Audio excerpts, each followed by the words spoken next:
ஆழமான கடலில் இருக்கிற ஃபிஷ்லேருந்து தான் ஜாஸ்தி எடுக்கிறாங்க. அதில் அந்த சால்மன், சார்டைன் இந்த மாதிரி மீன்கள்லேருந்து நல்லா நிறைய சத்துள்ள ஆகாரங்கள் அதில் இருக்குது.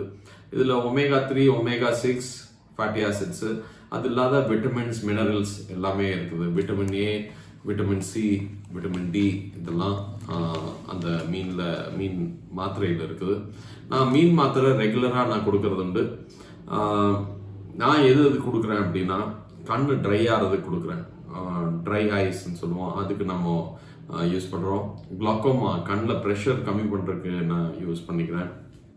அண்ட் அந்த பிளட் சப்ளை இம்ப்ரூவ் ஆகிறதுக்கு, ரெட்டினாவோட ஸ்ட்ரென்த் இம்ப்ரூவ் ஆகிறதுக்கு, இன்ஃப்ளமேஷன் ஏதாவது புண்ணு, கண்ணில் புண்ணு இருந்ததுன்னா அந்த பேஷண்ட்ஸ்க்கு கொடுக்குறேன். சர்க்கரை நோயாளிகளுக்கு நான் கொடுக்கறது உண்டு. ஸோ இந்த மாதிரி மீன் மாத்திரை